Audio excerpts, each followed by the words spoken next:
여러분 안녕하세요.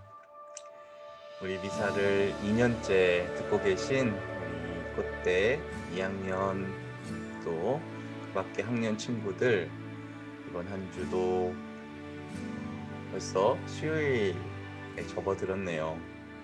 반이 지나가면 이제 거의 끝나가는 것 같은 느낌이 듭니다. 오늘만 수업 열심히 들으시면 내일부터는 조금씩 여유가 생기겠죠. 온 땅에 봄 기운이 이제 돌고 있어요. 이 꽃대에는 목련이 제일 먼저 이렇게 봉우리를 이렇게 움티우고 있습니다. 너무 신기해요. 그게 팍 터지면은 하얀 꽃이 피어나게 됩니다. 벚꽃도 이제 3월 말에는 청주 무심천에 만개할 거라고 합니다. 이런 아름다운 봄이 어디서부터 오는지 우리는 모르잖아요.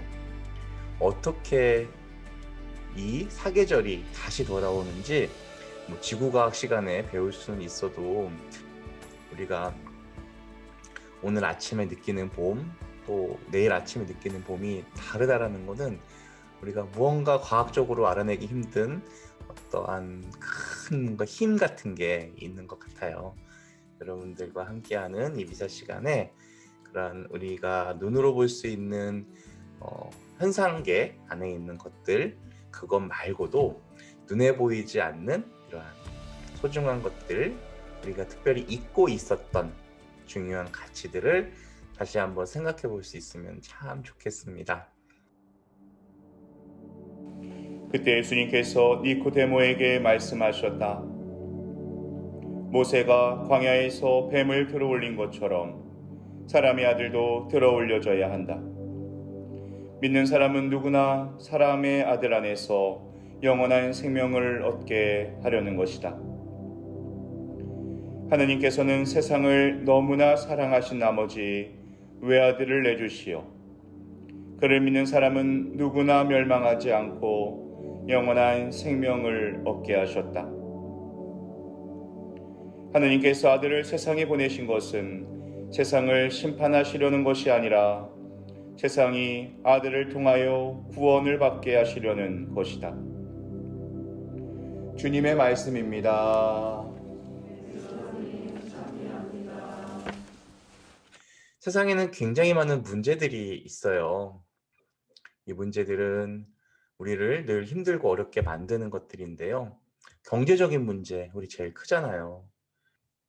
요즘 코로나 문제 당연히 심각하고, 그렇게 생각하니까 우리 건강 문제 굉장히 큰 거잖아요. 우리는 관계 안에서의 문제도 같고요. 진학 문제 겪었었죠. 좀 있으면 또 취업 문제를 겪어야 되고, 좀 더 넓혀가게 되면은 우리나라 경제 문제 또는 정치적인 문제, 외교적인 문제, 우리나라의 빈부의 양극화 문제도 심하죠. 코로나를 다 겪고 나면은 우리는 엄청난 환경 문제에 직면하게 된다고 합니다. 코로나로 인해서 너무 많은 그러한 쓰레기들이 생겨났기 때문이죠. 고스란히 우리가 겪어야 될 문제들이에요. 또 지구촌 식량 문제. 이것이 코로나보다 더 우리 인류를 위협할 게 될 거라는 미래학자들의 이야기가 있어요. 또 생명의 파괴 문제. 이런 문제들을 좀 자세히 뜯어보다 보면 궁극적인 공통점이 발견됩니다. 궁극적인 문제. 이게 바로 사랑의 문제예요, 여러분. 우리가 다 갖추고 살지만 우울해지는 거예요. 직장에서도 오픈 자리에 올라가지만 만족하지를 못하는 거예요. 왜 크고 전망 좋은 집에 사는데 거기서 자꾸 뛰어내리는 거예요. 무엇인가 맛있는 거 챙겨 먹고 찾아 먹고 살면서도 무기력 빠져요. 먹을 거 다 먹었는데 왜 무기력해질까요? 지금도 수많은 가정들이 깨지고 있어요. 왜일까? 한 가지로 귀결됩니다. 이것은 사랑의 결핍이에요. 사랑의 결핍은 가장 근원적인 거예요. 우리는 왜 사랑의 결핍을 느끼는가? 다 사랑한다고 그러잖아요. 사랑해서 만났죠. 사랑해서 결혼하죠. 근데 왜 사랑의 결핍을 느끼는가? 여러분, 그게 사랑이 아니기 때문에 그래요. 우리가 사랑이라고 이름 붙인 많은 것들 중에 사랑이 아닌 게 지금 많아요. 모조품인 거예요. 찐 사랑이 아니라 짝퉁인 거예요. 우리가 정말 찐 사랑이라면 만족할 거예요. 그리고 기쁘고 행복해야 되잖아요. 그런데 우리는 계속해서 목말라요. 근데 돈을 사랑하게 되면 계속해서 목마르게 되어 있어요. 왜 그런 걸까? 우리가 가만히 생각해 보면 우리가 솔직히 사랑할 줄을 몰라요. 사랑받을 줄도 몰라요, 사실. 왜 그런가? 이걸 신앙적으로 말하면요. 진짜 사랑을 한 번도 경험해 보지 못했기 때문에 그런 거예요. 우리 진짜 사랑, 진정한 사랑을 어디서 배웠어요? 어디서 그걸 가르쳐 주던가요? 가정에서 그것을 배웠을 가능성이 상당히 커요. 진정한 사랑, 우리가 생각했던 사랑, 우리가 배워온 사랑이 있지만 그것을 더 뛰어넘는 사랑이 있다는 것을 오늘 이 시간에 조금 이야기 나눠볼까 합니다. 사랑을 알려고 하면 하느님을 알아야 합니다. 오늘 요한 1서에는 뭐라고 나오냐면요.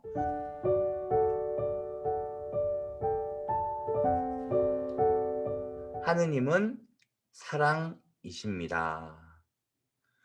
여러분들 카리타스 교과서 이름이었죠? 하느님은 사랑이시다. 하느님은 이렇게 명확하게 정의한 거예요. 사랑이 하느님의 속성이다. 본질이다. 그래서 하느님을 알지 못하면 사랑할 수가 없다는 내용이에요, 그게. 또 사랑을 하지 않으면 하느님을 안다고 말할 수가 없다. 아, 우리가 하느님을 알기 전에는 사랑이라는 게 이렇게 숨겨져 있는 거로구나라고 생각할 수 있어요. 비로소 하느님을 알게 되고 사랑을 알게 되었다는 것이 오늘 요한복음 3장 16절의 내용이에요.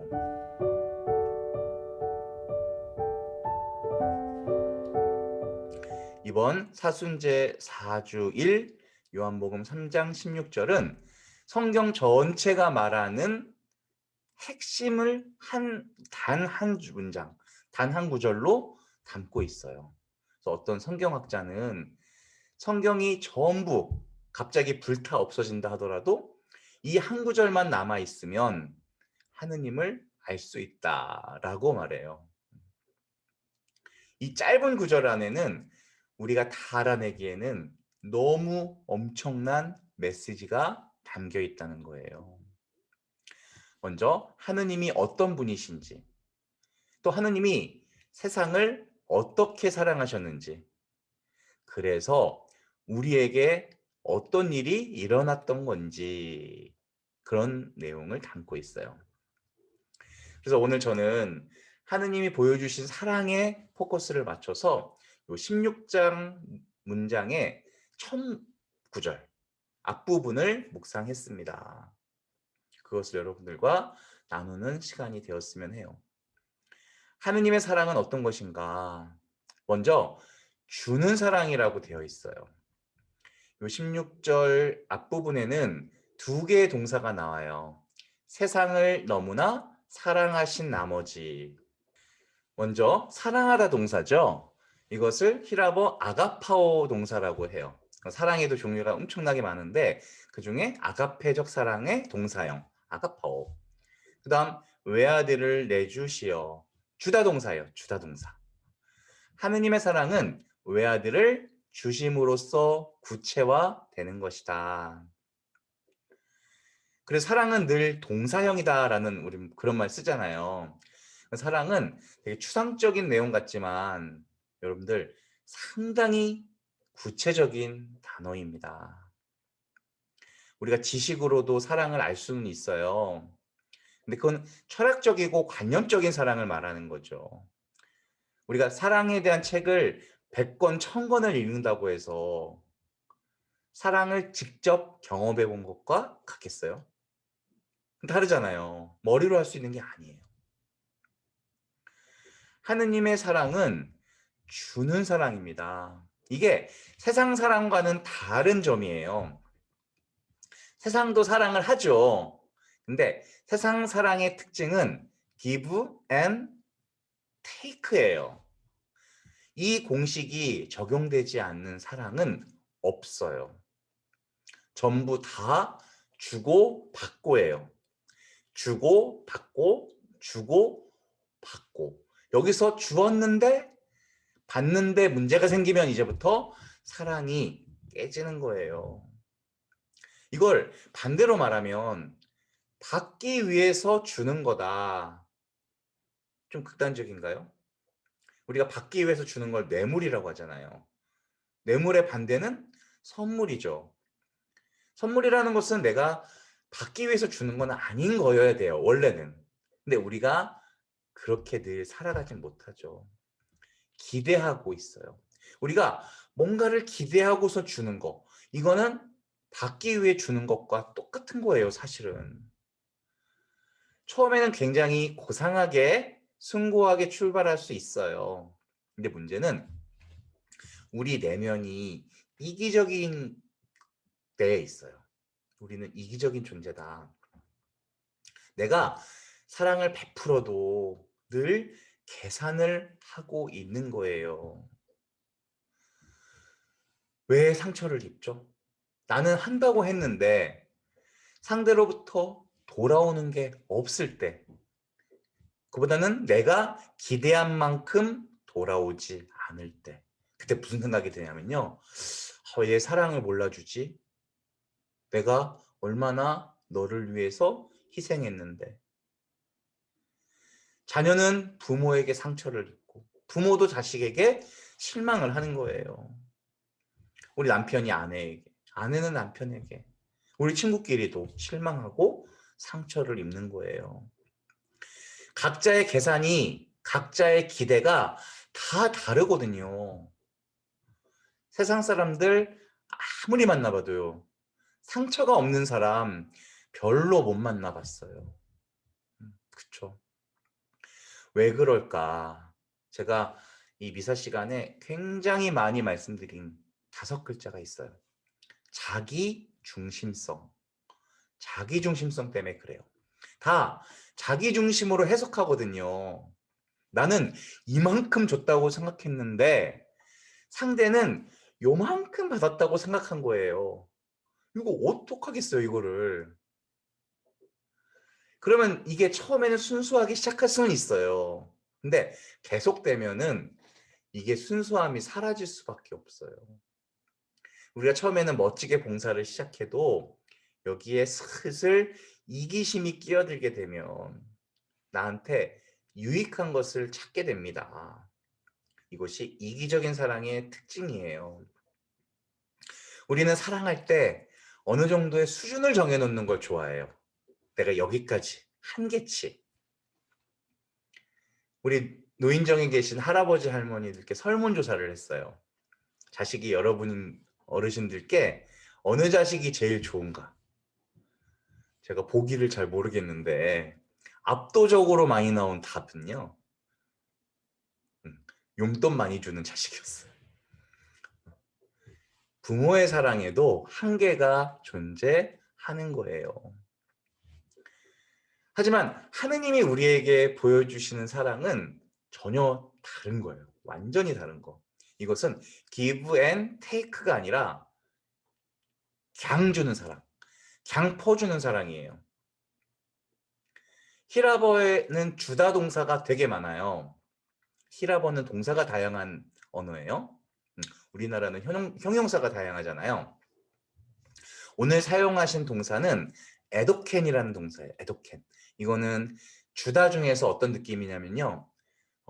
자발적으로 주는 거. 그리고 강한 의지가 포함된 단어예요. 상대의 반응에 따라서 내가 줄 건지 말 건지 결정하는 그런 주다가 아니고요. 상대방이 누구냐에 따라서 오락가락 그렇게 행동하는 사랑이 아니라 그냥 주는 사랑. 그러니까 하느님의 사랑은 뭐냐? give and give예요. give and give. 여러분 세상에서 이런 사랑을 받아본 적이 있어요? 하느님의 사랑을 경험하게 되면요. 주는 사랑으로 바뀝니다. 그러니까 저도 경험했지만 완전히 깨닫지 못할 수도 있고요. 아직 더 경험해야 될 수가 있어요. 완전히 주는 사랑을 못하고 있거든요. 아직도 멀었죠. 그런 사랑을 하는 사람은요. 더 이상 받으려고 몸부림치지 않아요. 받은 사람이 반응을 하든 안 하든 합당한 어떤 것이 돌아오든 안 오든 상관이 없어요. 이게 왜 그러냐면 충분하기 때문이에요. 이미 충분하기 때문에. 받고자 할 때 우리는 늘 목말랐어요.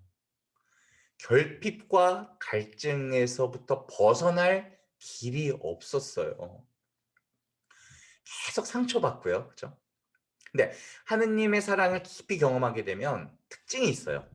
계산력이 떨어져. 계산을 못해요. 못하는 게 아니라 안 하는 건가?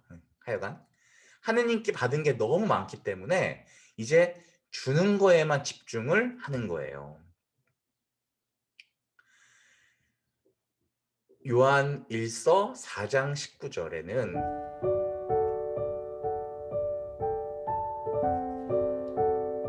우리가 사랑하는 것은 그분께서 먼저 우리를 사랑하셨기 때문입니다. 라고 되어 있어요.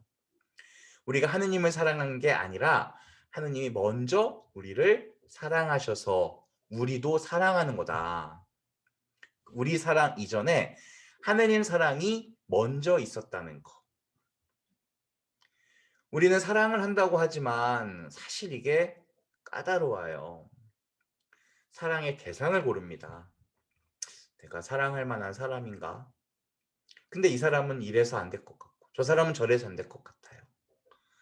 어떤 기준 안에 들어와야지 내가 사랑을 합니다. 근데 내 마음에 완전히 쏙 드는 사람이 있던가요? 사랑에 눈이 멀면 그럴 수 있어요. 하지만 평생 가지 못하죠. 근데 이런 생각 해봅니다. 만약에 하느님도 그렇게 했다면 우리는 어떻게 됐을까? 우리는 다 아웃이에요, 아웃. 하느님의 기준에서 우리가 사랑받을 만한 것이 없거든요. 그 조건을 갖추지를 못했어요. 우리는 끊임없이 죄를 짓는 존재지요. TV를 잠깐만 봐도 어떻게 저렇게 기발한 아이디어로 죄를 지을까? 아주 죄로 똘똘 뭉친 세상이에요. 주님, 저는 아니겠지요. 할 수 있나요? 나라고 예외가 돼요. 하느님의 심판을 당장 받아도 할 말이 없는 세상이에요, 사실. 그런 하느님께서 우리에게 당신 마음에 들도록 요구를 하신다? 우리에게는 희망은 없어요. 희망. 제가 오늘 죄를 묵상해 봤는데요. 이게 뭐냐면 점심을 먹는데 이게 팔팔 끓인 찌개 같은 거예요. 근데 분명히 그걸 놔주시면서 이거 만지시면 안 돼요라고 저에게 말씀하셨어요. 이거 만지시면 뜨겁습니다. 저도 모르게 그걸 만질 일이 생긴 거예요. 그래서 됐어요. 이거를 들어 올렸는데 콱 내려놓으면 이게 다 튕겼을 텐데 펄펄 끓는 거였거든요. 다행히도 살짝 내려놓으면서 됐어요. 너무 아파요. 그래서 이거 지금 얼음물에다가 자꾸 담그고 있는 거예요. 알면서 짓는 거예요. 분명히 방금 전에 말했는데 이거 만지면 됩니다. 라고 했는데 잊어버리는 거예요. 더 큰 일이 생기는 거예요. 알면서도 짓는 거예요. 이게 죄예요. 우리는 그런 죄를 지으면서도 사랑받으려고 또 애써요. 우리가 실수하거나 약점 보이는 것, 우리가 대학생 때는 상관없어요. 그래서 늘 제가 말씀드리는 거, 최대한 빠르고 최대한 많이 실수하라는 거예요. 그게 픽사 스튜디오의 사원이라고 말씀드렸잖아요. 최대한 빨리 실수하라. 왜냐면 시간이 지나면 지날수록 실수하면 안 되는 때가 오는 거기 때문에 그래요. 당연히 실수함으로써 내가 새로운 걸 배워야겠죠. 그건 당연한 거겠죠. 세상에는 이렇게 약점을 보이면 따당해요. 미움도 당합니다. 얼마나 세상이 매정한데요. 더 많은 인정받기 위해서 사력을 다해야 됩니다. 사랑받을 만한 조건을 갖추어야지 사랑을 받을 수 있어요. 네, 로마서 5장 8절에 무슨 말이 나오냐면요.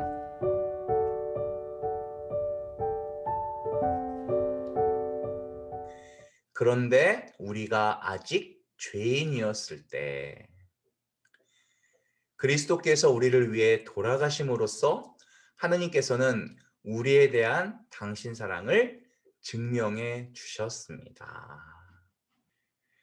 그리스도께서 우리를 위해 죽으심으로 언제 그랬다고요? 우리가 죄인이었을 때 그때 죽으셨다는 거예요. 어떤 조건을 가지고 오신 게 아니라는 거 확실하죠. 너 이 기준에 들어가야 내가 사랑하겠다 하지 않으셨어요. 사랑받을 만한 게 전혀 없는 우리들에게 일방적으로 먼저 손 내밀어 주시는 거. 이런 사랑은 낯설죠. 왜냐면 한 번도 경험해 보지 못했던 사랑이라 그래요. 이것을 우리 가톨릭에서는 기쁜 소식, 줄여서 복음이라고 합니다. 그런 예수님께서 제자들에게 엄청난 사랑과 애정 그토록 주셨는데 십자가 앞에서 더 잘했어야 되잖아요. 근데 제자들은 다 도망가요. 자기들도 잡혀서 죽을까 봐 배신을 합니다. 배신이라는 거는요. 가장 저급한 인간성 중에 하나인 것 같아요. 인간이 할 수 있는 것 중에서 그것도 내가 모시던 스승님이 나를 사랑하시고 이끄시고 치유하신 그 스승님이 가장 힘들 때, 가장 외로운 순간에 배신 때리고 도망가 버렸어요. 그 정도면요, 여러분, 우리 인간관계에서는 벌써 끝난 거죠. 뭘 더 기대합니까? 뭘 더 전전해요? 베드로는 3번이나 모른다고 딱 잡아댔어요. 미리 예수님께서 이 말을 하셨거든요. 베드로야, 너는 나중에 3번이나 나를 모른다고 할 거란다. 무슨 말씀이세요, 예수님? 절대 그런 일 없습니다. 그렇게 장담했던 베드로가 실제 예수님이 잡혀가자 3번이나 모른다고. 나는 저런 사람 모른다고 잡았대요. 그런 베드로에게 부활하신 예수님께서 나타나셔서 뭐라고 하시는 거예요? 너 나를 사랑하느냐? 너 나를 사랑하느냐? 내 양들을 돌보아라. 그래서 그리스도교, 가톨릭, 이 종교는요, 인간의 노력이 강조되는 종교가 아니에요. 인간의 편에서 먼저 자격을 갖추고 하느님께 도달하도록 노력하는 게 아니라 하느님이 인간이 되시고 우리 가운데 먼저 오신 거예요. 사랑받을 만한 자격이 없는데도 먼저 다가오시고 먼저 용서하시고 먼저 외아들, 하나밖에 없는 아들을 보내주셔서 구원의 길을 열어주신 거예요. 아들을 내어주신 사랑은 압도적인 겁니다. 비교 불가해요. 그죠? 우리 삶에 귀한 게 많죠. 아무리 귀하고 애착을 가지는 것이라도 가장 귀중한 것은 자식일 거예요. 우리가 누군가에게 무언가를 베풀 때 내가 다른 거 다 줘도 마지막까지 포기할 수 없는 게 있을 거 아니에요. 하느님께는 그게 뭐였을까요? 외아들이었을 겁니다. 아끼고 아끼는 존재. 그걸 주신 거예요. 왜 그렇게까지 하셨을까? 이해가 안 돼요. 그래서 왜 이해할 수 없을까를 생각해 봤더니 이게 너무 크니까 그래요. 너무 크니까. 제가 학부 2학년 때 신학교에서 하느님 사랑을 보여달라고 막 떼를 쓴 적이 있었어요. 하느님 사랑이 도대체 어떤 겁니까?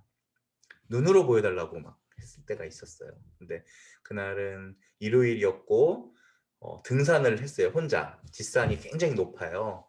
그 산을 한 50분 정도 올라가서 정상에 도달했는데 이때 신학교를 포함한 그 평원 산이 쫙 펼쳐진 거예요.